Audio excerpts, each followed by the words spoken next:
Hello everyone. C SAT mathematics के अंतर्गत आज मैं आपके लिए बहुत सारे इंपॉर्टेंट क्वेश्चन लेके आया हूँ। तो चलिए शुरू करते हैं। इसमें सबसे पहला क्वेश्चन है, किसी वर्ग जिसकी परिमिति 48 सेंटीमीटर है का क्षेत्रफल ज्ञात करें। बिल्कुल साधारण सा प्रश्न है और मोस्ट इंपॉर्टेंट सवाल भी है ये।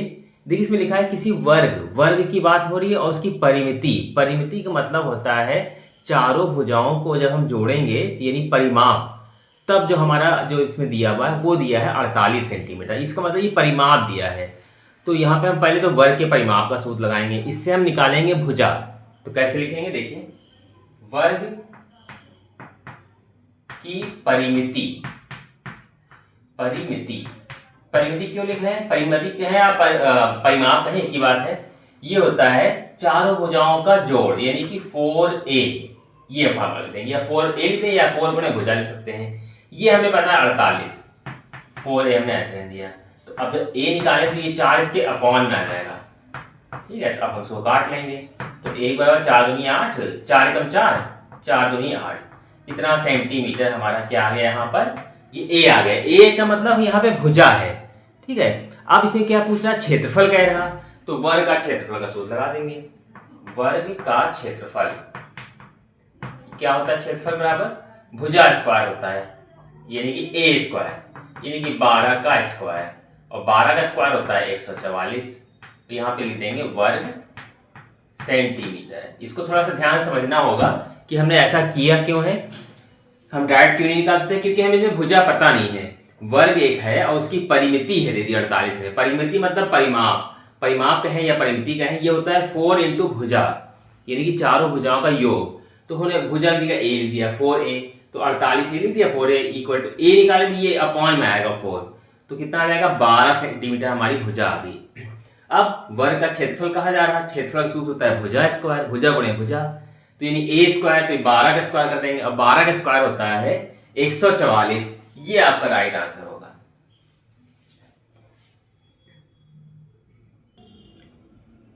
अगला प्रश्न देखते हैं। मोस्ट इंपॉर्टेंट सवाल में से एक है ये। एक कमरा 12 मीटर लंबा, 9 मीटर चौड़ा तथा 8 मीटर ऊंचा है।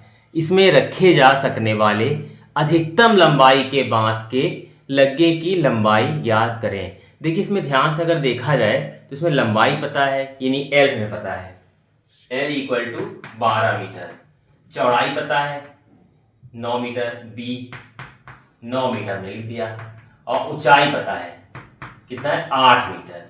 तो लंबाई चौड़ाई ऊंचाई पता है, और एक कमरा है तो आपने इसका सूत्र आपको पहले से ही पता होगा कि एक कमरा अगर है तो कमरे को हम किस आकार में मानते हैं, तो ये घनाभ का आकार होता है। तो हमने घनाभ तो समझ लिया। अब लेकिन इसमें क्या कह रहा है, इसमें रखे हैं अधिकतम लंबाई के बांस में लगे। सबसे ज्यादा लंबाई अगर एक कमरा है, सबसे लंबी छड़ रखनी है या सबसे लंबा बांस अगर रखना है तो कैसे हो सकता है, आप खुद सोच के देखें। तो जैसे हमने एक यहाँ पे बना लिया घनाभ, ये छोटा सा हमने एक घनाभ है यहाँ हम ड्रॉ कर ले रहे हैं। तो अब आप सोच के सिर्फ इतना ये देखिए कि क्या हमारा जो इसमें बांस जो रखने का जो तरीका है, क्या हमारी सबसे लंबाई ये होगी या ये होगी या ये होगी या ये, या तो फिर कुछ ऐसा होगा। ऊंचाई ऊंचाई तो हो नहीं सकती, लंबाई चौड़ाई ऊंचाई तो पहले से दे दी है। अब पूछा जा रहा अधिकतम लंबाई, सबसे बड़ा बांस हमें अगर रखना है और उसकी लंबाई निकालनी है तो हम कहाँ रखेंगे। तो आप ये सोच के देखिए, ये मेरा एक विकर्ण है, ये विकर्ण से विकर्ण अगर मिला दें इसको, तो ये सबसे बड़ी लंबाई बोली जाएगी। तो यहाँ पे हम जो फार्मूला लगाएंगे, यहाँ पर घनाभ के विकर्ण का सूत्र लगाएंगे। यहाँ पे क्या होता है घनाभ का विकर्ण, घनाभ का विकर्ण, या घनाभ ना लिख के लिख देंगे कमरे का विकर्ण, कमरे के आकार में घनाभ का विकर्ण, ऐसे करके लिख सकते हैं। ठीक है, तो घनाभ का विकर्ण बराबर होता है, इसका सूत्र होता है √L square plus B square plus H square, ये फॉर्मूला होता है। ठीक है, तो यहाँ पे रूट लगा देंगे, L की वैल्यू रख देंगे 12, इसका वर्ग प्लस B का वर्ग है 9, 9 का वर्ग प्लस 8 का वर्ग। हमने ये समझ लिया। ये समझने के लिए आपको डायग्राम बनाया है कि आप इसको जान सकें कि हमने विकर्ण ही क्यों निकाला। अब यहाँ पे उसका स्क्वायर करेंगे, 12 का हो जाएगा 144, 9 9 81, 8 64।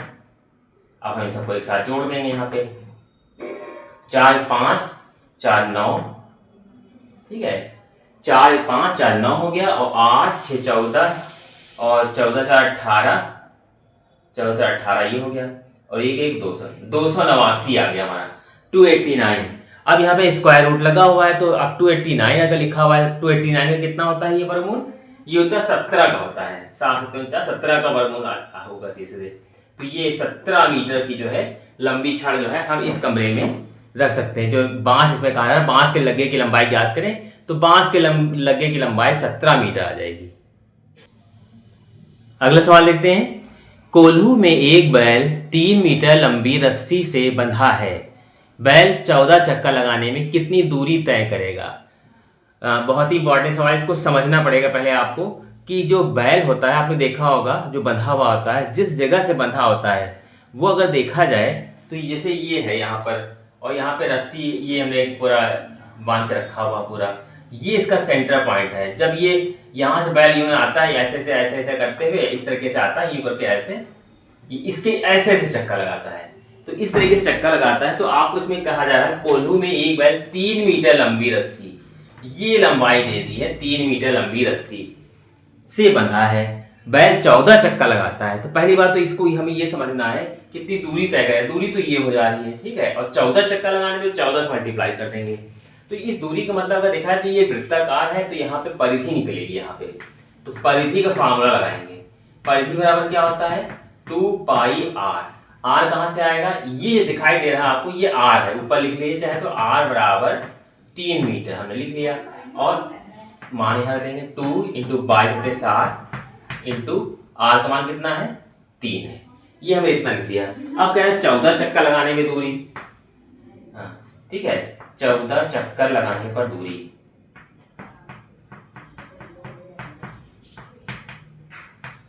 दूरी क्या हो जाएगी? ये जो था हमने इसको मल्टीप्लाई भी किया नहीं है, ऐसे लिख लिया इंटू 3 और इंटू, अब यहाँ पे ये 14 और आ जाएगा यहाँ पे, ठीक है।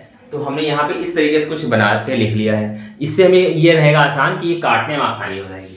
7 से 14 कट गया, 7 दूनी 14, तो जो बचा हमारा 2 बचा, 22 बचा, 3 बचा और 2 बचा, ठीक है। अब हम इसका मल्टीप्लाई यहाँ पे कर लेंगे, तो यहाँ पे देखिए ठीक से 22 दूनी तो 44 हो जा रहा है, 3 दूनी 6 हो जा रहा है, तो 6 चौके 24 और 6 चौके 24, 25 26, 264 मीटर की जो है दूरी हमारे तय करेगा।